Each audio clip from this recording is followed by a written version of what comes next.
আল্লাহ বললেন আমি অবশ্যই তোমাদেরকে 5টা জিনিস দিয়া পরীক্ষা করব।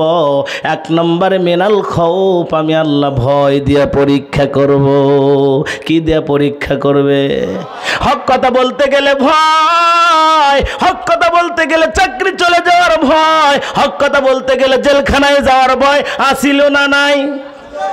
ও মুমিন মুসলমান, আল্লাহ বললেন মিনাল খৌফ, আমি আল্লাহ ভয় দিয়া পরীক্ষা করব। আর এই ভয় দিয়া পরীক্ষা করেছেন হযরতে ওমর রাদিয়াল্লাহু তাআলা আনহু, যখন অর্ধ জাহানের খলিফা। সুবহানাল্লাহ বলি। কয় হুজুররা রাষ্ট্র পরিচালনা কেমনে করে? আরে বোকার দল, বাংলাদেশের মতো খুঁটির মতো একটা দেশ নয়, সারা পৃথিবীর অর্ধেক শাসন করছে হযরতে ওমর। চিৎকার মেরে বলি সুবহানাল্লাহ। আরে এমন ওমর দিনের বেলায় রাষ্ট্র পরিচালনা করছে, রাত্রিবেলা ঘুরে ঘুরে দেখছে কে খাইছে আর কে না খাইছে। আর আমাদের দেশের নেতার খাতারা দিনের বেলায় হিসাব করে, রাতের বেলায় চুরি করে। কথা কয় না কে? কয় টন গম আসলো, ওরা দিনের বেলা সুন্দর করে হিসাব করব, রাতের বেলায় যা কয় সব দিয়ে শেষ করে ফেলাইছি। 3 বস্তা আইনা আর 93 নাকি 96 97 বস্তা আউট করে দিয়ে 3 বস্তা দিয়া কয় শেষ হয়ে গেছে। কদাগান ঠিক কিনা? এই সমস্ত চোর বাটপারদেরকে আর দেখতে চাই না, সব দেখা শেষ। এবার ইসলামের বাংলাদেশ, চিল্লা গান ঠিক কিনা? ও মুমিন মুসলমান ইমানদার আল্লাহর গোলাম, হযরত ওমরের আমলের রোম পারস্য জয় হয়েছিল। সুবহানাল্লাহ বলবেন। রোম পারস্য কেমন? তদানীন্তন সময় সুপার পাওয়ার, যে সারা পৃথিবীর মধ্যে অস্ত্রে শস্ত্রে সজ্জিত এবং সৈন্য সবচাইতে প্রশিক্ষিত, সেই দেশ ছিল রোমান সাম্রাজ্য। সেই রোমান সাম্রাজ্য ওমরের শাসন আমলে জয় হয়। আল্লাহু আকবার। হযরত ওমরের মতো অভ্যাস চিরাচরিত, রাত্রিবেলায় ঘুরে ঘুরে দেখতো কে বদমাইশি করে, কে ভালো কাজ করে, এরকম ঘুরে ঘুরে দেখে চিরাচরিত অভ্যাস। ওই রোম পারস্য জয় হওয়ার পরও তিনি একটা অঞ্চলে যাবেন, পাহাড় পার হয়ে যেতে হবে। ওই পাহাড়ের কাছে গিয়ে দেখে 2 খান পাহাড়, ওই পাহাড়ের মাঝখান দিয়ে একটা গিরিপথ। ওই গিরিপথ মানে কি, 2 পাহাড়ের মাঝখানে যে রাস্তা হয় সেটাকে বলা হয় গিরিপথ। গিরিপথ দিয়ে হাঁটতেছে, পথের মধ্যে যা দেখে একটা যুবতী নারী হাঁটাহাঁটি করতেছে। সন্দেহ আছে না নাই? যুবতী নারীকে দেখে ওমরের সন্দেহ হয়ে গেল, এখানে অকাম কুকাম করবার আছে। তদন্ত শুরু করে দিলেন। কি তদন্ত? সামনে দেখে কেউ নাই, পিছনে দেখে কেউ নাই, ডাইনেও কেউ নাই, বামেও কেউ নাই, উপরেও নাই, নিচেও নাই, একা একা ঘুরতেছে। হযরত ওমর আশ্চর্য হয়ে গেল, এত গভীর রজনী একটা যুবতী মেয়ে এরকম ঘোরাঘুরি করে, তার কারণটা কি জানতে চাই। সামনের দিকে আগা যা কয় মা। তার মানে এখান থেকে শিক্ষা নিতে হবে, যখন কোনো মেয়ের সাথে একাকিত্বে দেখা হয় তখন মা বলে সম্বোধন করলে গুনাহের আশঙ্কা অনেক কমে যায়। চিল্লা গান ঠিক কিনা? ডাকদা বললেন মা, ও মা, গভীর রজনী পাহাড়ের মাঝখান গিরিপথের মধ্যে পায়চারি করতেছো, কোথাও কাউকে দেখতে পাই না, ঘটনাটা কি জানতে চাই। মেয়েটা ডাক দেয়া কয় পথিক, আমি তোমারে বলবো না, আমার একটা মনের কথা আছে, যেই কথাটা বলবো অর্ধজাহানের খলিফা হযরত ওমরের কাছে। কার কাছে কইতেছে? ওমরের কাছেই বলতেছে, আমি তোমার কাছে বলবো না। ওমর তো ছদ্মবেশে এসেছে, ওমর নিজের পরিচয় দেয় না, নিজের সম্পর্কে মানুষের ওপিনিয়ন জানার জন্য একটু ট্রাই করতেছে, দেখি আমার অনসাক্ষাতে জনগণ আমার প্রতি ধারণা কেমন রাখে। চিল্লা বলি না সুবহানাল্লাহ। সে গোপন করে পরিচয়। আর আমার দেশের কিছু নেতা খাতা পাতি নেতা হয়েছে, কই ইউনিয়নের সেক্রেটারির ভাই। কথা কয় থাকে।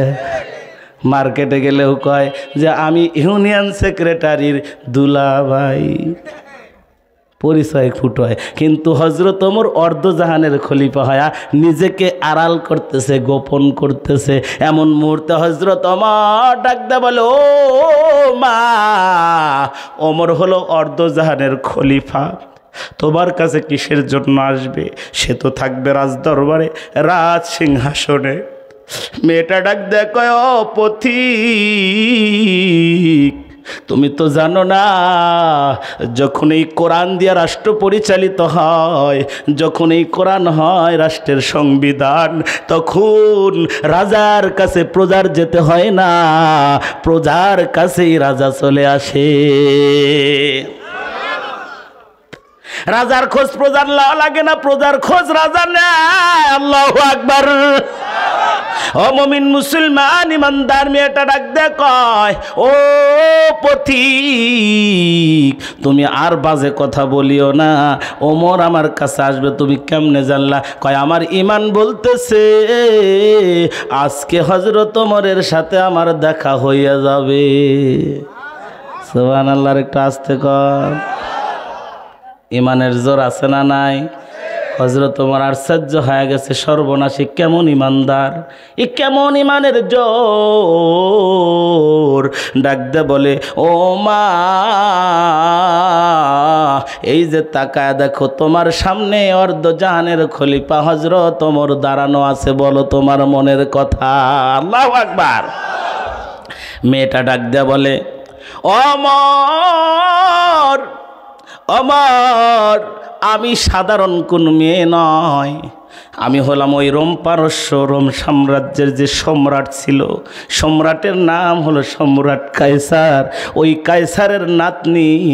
আমি 6 বছর বয়সে ঈমান আনছি, 12 বছর জেলখানার মধ্যে কাটাইছি, এখনো ঈমান ছেড়ে দেই নাই। আল্লাহু আকবার। কেমন ঈমান! ও তালসর মুসলমান, ও পর্দার অন্তরালের মা, ও বাবাজি, ও যুবক ভাই, 2 দিনের দুনিয়া আজ আছো কাল নাই, যে কোনো মুহূর্তে তোমার আমার মৃত্যুর ডাক এসে যেতে পারে। যখন মারা যাইবা, দুনিয়ার কোনো বাহাদুরি তোমার চলবে না, রেখে আসবো এক কাতারে। এমপিরেও যেখানে রাখবে, প্রধানমন্ত্রীও সেখানে রাখবে, পিয়নরেও সেখানে রাখবে, যেইখানে কোনো ভেদাভেদ নাই, ওই কবরের মধ্যে থাকবে না বিছানা, থাকবে না দরজা, থাকবে না জানালা। ওই অন্ধকার কবরের টেনশন আর চিন্তা একটু মাথার ভিতর ঢুকাও, কেমনে কাজ করলে, কি আমল করলে জান্নাতে যাওয়া যাবে, এই ফিকির একটু করো। সারা জীবন ভরা তো শুধু লাভ আর লাভ খুঁজলা, একটুখানি আখেরাতের লাভ খোঁজার দরকার আছে না নাই?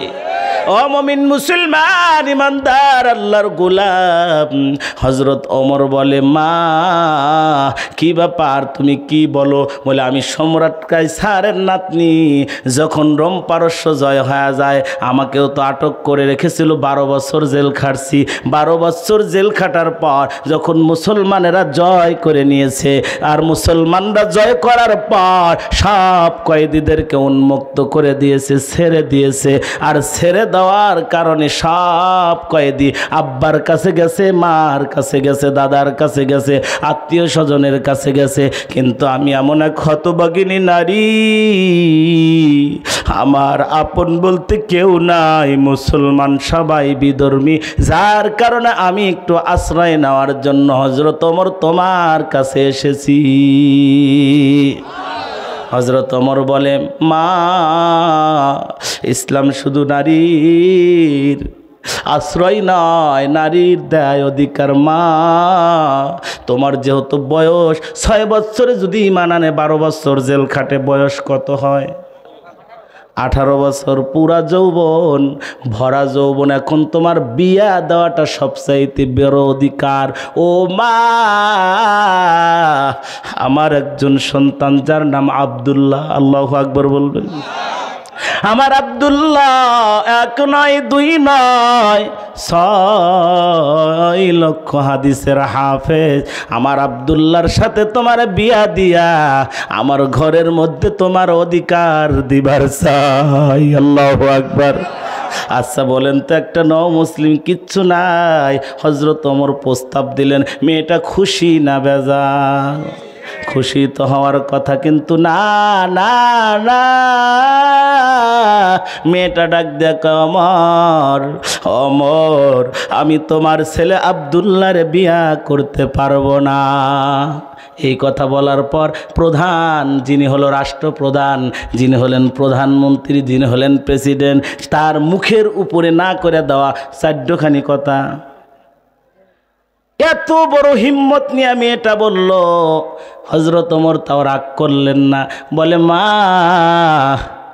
আমার সন্তান বলে কথা নয়, আমার আব্দুল্লাহ আসলে ভালো একজন ছেলে, আমার আব্দুল্লাহর মতো ভালো মানুষ আমার চোখে পড়ে না। আল্লাহু আকবার বল। আমার আব্দুল্লাহরে তুমি বিয়া করো, কোনো টেনশন নাই, কোনো সমস্যা নাই। মেয়েটা ডাক দিয়া কয়, না না না, হে ওমর, আমি তোমার ছেলেকে বিয়ে করতে পারবো না। কেন আমার ছেলেকে বিয়ে করবা না? বলে তোমার ছেলেকে এই জন্য বিয়ে করব না, আমি যদি এই জীবনে বিয়া করি একজনকেই করব, যিনি হলেন রাসূলুল্লাহর নাতি হযরতে হুসাইন। আল্লাহু আকবার বলি। হযরতে হুসাইনকে বিবাহ করব। ওমর ডাক দিয়ে কয়, মা, তোমার মতো ইমানদার যিনি 6 বছর বয়সী মান আনছে, 12 বছর জেল খাটছে, এখনো ইমান ছেড়ে দেয় নাই, তোমার মতো ইমানদারের জন্য হুসাইনি যোগ্য পাত্র। আল্লাহু আকবার। যখন রাষ্ট্র কোরআন দিয়া পরিচালিত হয়, যখন ইনসাফগার শাসকগুলো নিযুক্ত হয়ে যায়, ওরা নিজের স্বার্থ বোঝে না, জনগণের স্বার্থ তারা বোঝে। চিল্লা গণ ঠিক কিনা? মুমিন মুসলমান ইমানদার আল্লাহর গোলাম ওমর ডাক দে বললেন, মা, অপেক্ষা কর মা, ও মা, হযরত হুসাইন তোমার বিয়ে করবে কিনা জানি না, তার কারণ আমার তো ছেলে না, আমি সেটা বলতেও পারি না, তবে তুমি শুনে রাখো, আমি তোমার বিয়ার ঘটক হয়ে গেলাম।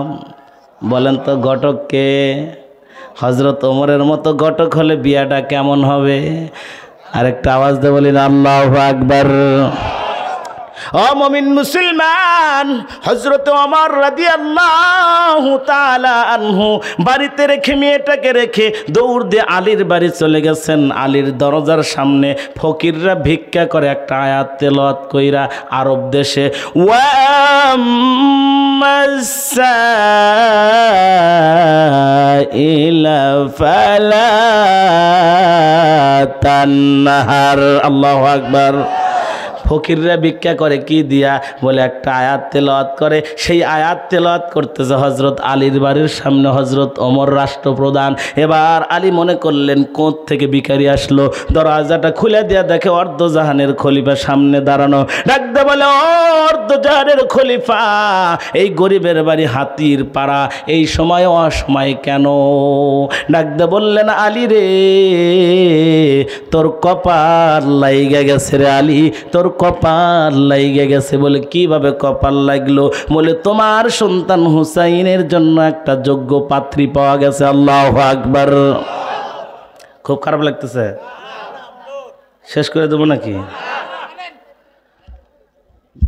জুত পেতেছি না। আপনাদের যে অ্যাটেনশনটা গত বছর যেভাবে আলোচনা শুনলেন, আমি তো চেষ্টা করতেছি, কিন্তু আপনাদের যদি মনোযোগ না হয়, মুখে মুখ করতেছেন এখনই। এই কয়টা লোক তো না, হাজার হাজার ইউটিউবে দেখলে তো বুঝতে পারেন যে কত হাজার হাজার মানুষের সামনে কথা বলি, একজন লড়ার সরা করতে পারেন, আর আপনারা দেখবেন ইশারা করেন আর একজন চলে যাব, কি কেমনে যাইব সেই পজিশন নিতেছে। দুঃখ তো আর জায়গা আছে কোন? তো আজকে হোক না, লিল্লাহে তাকবীর। মর্দে মুজাহিদ 2-1 থাকলেই হয়। কথা বলেন ঠিক কিনা? মুমিন মুসলমান, হযরত ওমর কোথায়? হযরত আলীকে বলে, তোমার ছেলের জন্য একটা পাত্রী পাওয়া গেছে। আর আমাদের ছেলে মেয়েদেরকে বিয়ে করার সময় পাত্রী খুঁজি কি দেখে? যে বাপের জমি আছে কয় বিঘা। কথা কন না কে? ছেলে 2টা জম্মায় কয় 4 লাখ টাকার মালিক হয়ে গেলাম। কে রে? ঘটনাটা কি, ঘটনা ঘটছেটা কি? পরে আসলে তো মারে ফোত বুঝি নাই, পরে কইলাম কি ঘটনা কি ঘটনা, এখন তো বুঝি নাই। কয় হুজুর এখন ওটা বোঝেন নাই, 4 লাখ টাকার মালিক হচ্ছে বোঝেন নাই, পরের মিয়া যে নিয়ে আসবো একজনের প্রতি 2 লাখ করে নিয়ে আসবো। তখন গা বুঝলাম আরে বাটপারের বাটপার, সওয়াল জমায় 4 লাখ টাকার মালিক তুমি এইভাবে হও। এই যৌতুক যারা খায় এদেরকে ফেসবুকে একটা দেখলাম ঘটনা, এই যুবকরা দেখছিস নি, বিয়ে এসে বিয়ে করাবে বুঝছেন, মানে ছেলে জামাই সব কিছু ঠিকঠাক, এখন যৌতুকের টাকা হলো 4 লাখ টাকা আমাকে ঠিক করছে, 1 লাখ টাকা গোছাবার পারছে, আর 3 লাখ নাই। তখন উঠে চলে যাবেন নিচে, থুয়া আসসালামু আলাইকুম দিয়ে সওয়াল নিয়ে বাপে চলে যান। দাড়িও আছে আবার, মানে একটা লেবাসদারি লোক ফেসবুকে দিছে, মানে লেবাসদারি লোক কি সুন্দর করে চলে যাবেন না। মেয়ের বাপ এমন জাদরেল মর্দে মুজাহিদ, আল্লাহু আকবার বলি। মেয়ের বাপ ওই বিয়াইরে জামাইরে কিছু কয় নাই, জামাইরে খালি কইছে ওরা আটকা, আর বিয়াইরে নিয়ে এসে ওই যে যে জায়গায় জামাই বসে আর কি, ওই টেজের উপরে সুন্দর করে গরুর দড়ি দিয়া বেঁধে রাখছে। পরে আসে হলে পুলিশ, পুলিশ প্রশাসন এসে হ্যাক উদ্ধার করার বানানো, লাস্টে এসে কয় কি হয়েছে ঘটনাটা কি, কয় যে যৌতুক 3 লাখ টাকা, 4 লাখ টাকা ঠিক হয়েছে, 1 লাখ টাকা দিছে আর 3 লাখ টাকা দিব না, এই জন্য চলে যাবেন না ছিল। মিয়ার বাপ জোর করে, পুলিশ কইছে ধন্যবাদ, এরকম পিতা জানি ঘরে ঘরে হয়, চিল্লায় বলেন আল্লাহু আকবার।